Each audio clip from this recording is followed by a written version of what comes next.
All right, so this concept that we've been talking about in Part 1 and Part 2, Section 3.1, this idea of slopes of tangent lines, two curves, has a bigger definition in calculus. It has a bigger application in calculus as well.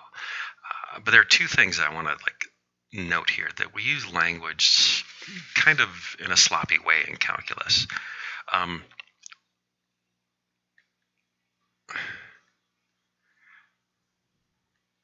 There are going to be two phrases that I'll be using. One is the derivative, and the other is the value of the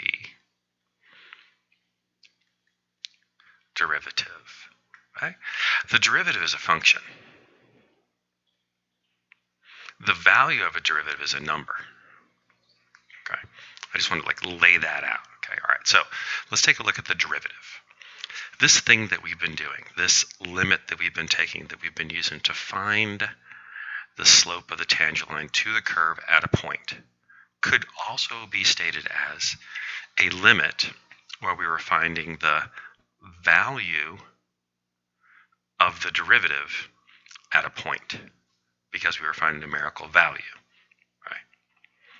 The derivative of a curve would then be a function that we could use and input different x's to represent different points on the curve, and then the output would be the value of the derivative at all those points, or it would be the slope of the tangent line at all those points.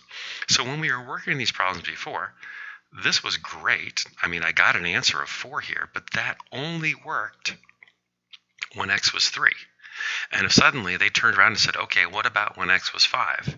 You would have to do all of this work again to figure that out, because this work, all of this math that we did here, this limit, was only useful or only good if x was exactly 3. And if x was something else other than 3, then we'd have to go back and redo all of that. And if they gave us a list of several of these to do it for 3, do it for 5, do it for 7, and do it for 9, that means we'd have to do a limit at 3, and then another limit when x is 5, and then another limit, and then another, and that's a lot of work, and I don't want to do all that work.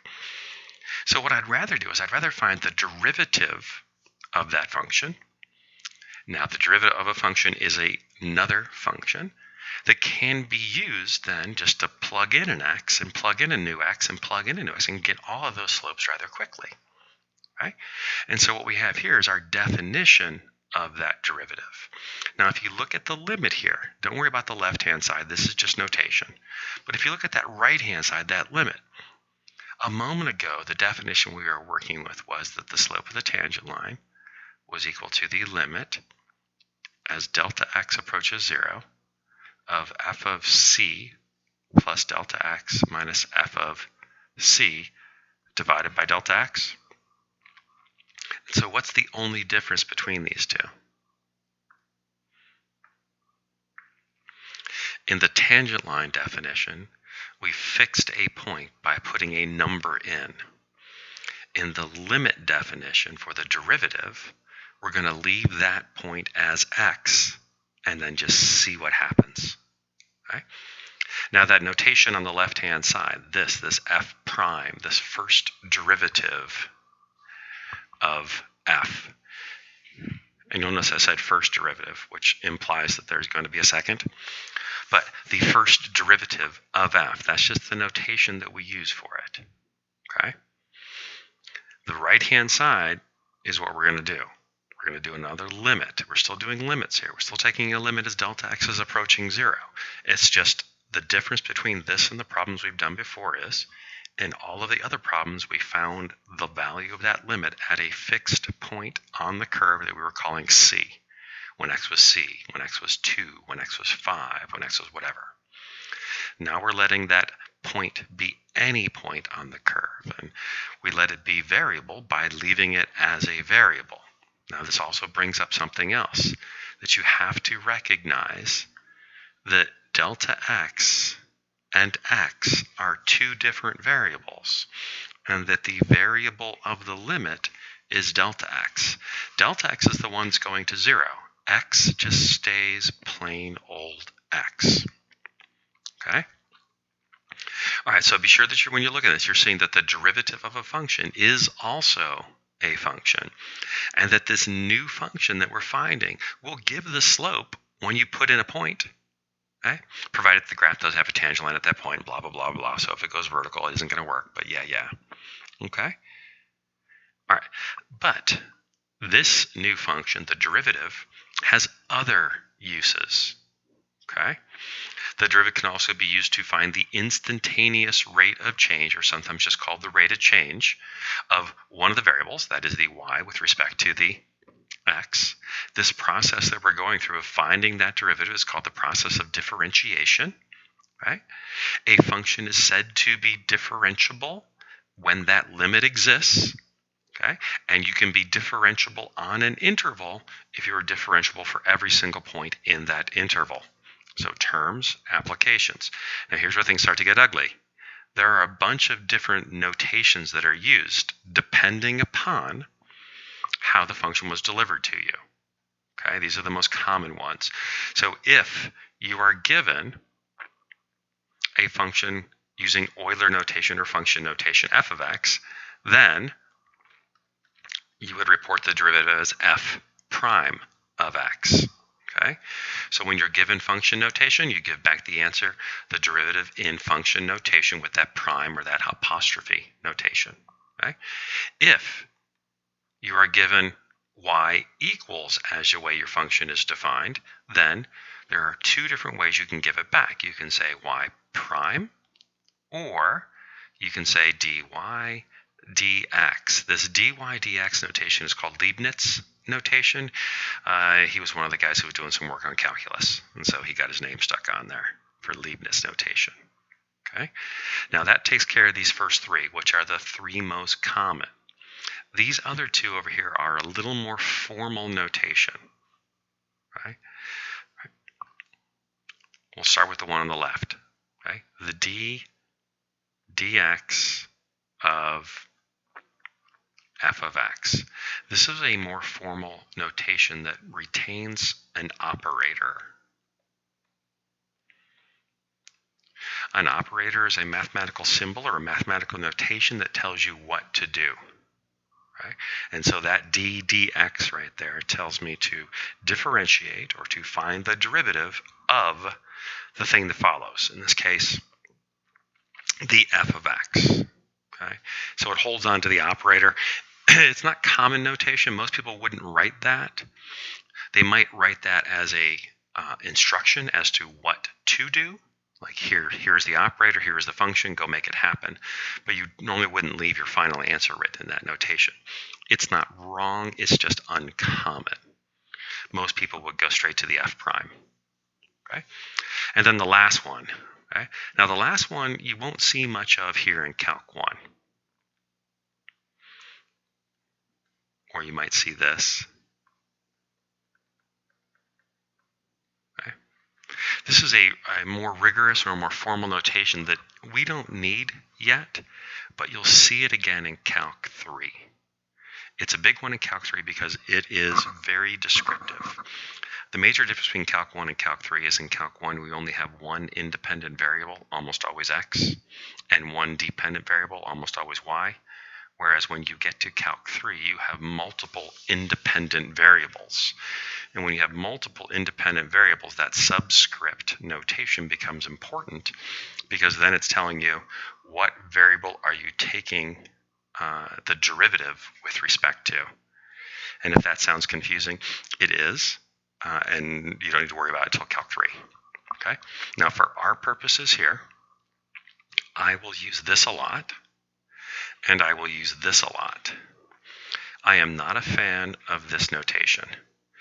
Not because it's wrong, but because my handwriting is sloppy enough that I've lost that apostrophe several times, and suddenly the derivative turns back into a function y. So I don't really care for it just because it's easy to lose it, and I don't like that. So I tend to stay away from that one if I don't have to use it. Okay? All right, so we're changing gears. our job now is not to find the slope of the tangent line. Our job is to find the equation, the derivative, that we could use to find any slope of any tangent line to this curve. So that's what we're going to do. Okay? Again, because I'm brand new at this, the first thing I'm going to do is I'm going to write down that formula.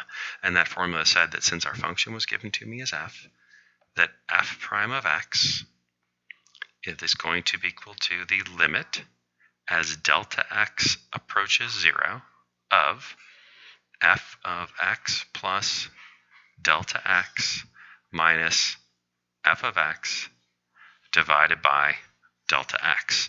It's the same limit formula we were using before. We just left the x as x. We are not putting in a fixed number c. Okay? First things first, I need to take this and apply the function to them. Okay? I will do this one in light blue, and I will do this one in green so we can see them occurring. I'm also going to throw some parentheses in there to make it work. Right? Now, it's still going to be the limit. It's still going to be as delta x is approaching 0. It's still going to be a fraction. The denominator is still going to be delta x. But that first one is going to be x plus delta x cubed plus 2 times x plus delta x. And then we're going to subtract off f of x, which is x cubed plus 2x. Right, that's an ugly cube, so let me make that prettier. Right. At this point, I'm going to expand out this, distribute that, and distribute that negative into those parentheses. I'm going to do a whole bunch of algebra. So I have the limit as delta x approaches 0. X plus delta x cubed is going to be x cubed plus 3x squared delta x plus 3x delta x squared plus delta x cubed plus 2x plus 2 delta x minus x cubed minus 2x divided by delta x. Whew. Okay. Same thing holds true here as held true before. At this stage, every single thing that does not have a delta x as a factor, every term that does not have a delta x as a factor, better cancel out or I've done something wrong. So I've got a positive x cubed. There's my negative x cubed, it cancels. I've got a positive 2x. There's my negative 2x, it cancels. And every term that is left has a delta x in it. So now I'm going to factor out those delta x's. So I get the limit as delta x approaches 0 of delta x times, from that first term right here, I've got a 3x squared left. From that second term, I'm going to have a 3x and a delta x. It's delta x squared. I'm just taking one of them out. From this third term, I'm going to have a delta x squared. And then from the fourth term, I'm just going to have a 2, all divided by delta x. Now this right here, if we do direct substitution, that's the 0 divided by 0. That's the hole in the graph. That's the piece we're going to ignore. And we are just going to take the limit as delta x approaches 0 for what's left. So this is going to go to 0. This is going to go to 0. And those terms will just disappear. And we end up with the 3x squared plus 2. And this is our first derivative. So now I have a function, okay, that if you tell me what x value you want to use, that function will give me the slope of the tangent line to the curve at that point. Or if you tell me what x value you want to use, that function right there, 3x squared plus 2, will give me the instantaneous rate of change of y with respect to x when x is that number. So for example, if you told me that you wanted to know about when x is 2, well, I would say that f prime of 2 is 3 times 2 squared plus 2. 2 squared, 4 times 3, 12. 12 plus 2, 14. I will tell you that the slope of the tangent line to the curve when x is 2 is 14. or the instantaneous rate of change of y with respect to x when x is 2 is 14. Or any other way that this derivative can be interpreted, right? We are going to interpret derivatives in many different ways. Right now, our first interpretation of a derivative is to say that the derivative is the slope of the tangent line, or the value of the derivative is the slope of the tangent line to a curve at a point. Right? Later, we'll have more application for it. Okay, but right now, that's what we're using it for. All right, this is 15 minutes. I'm going to end this video here, and we'll come back and take a look at an alternate definition of the derivative, a different way to approach this limit.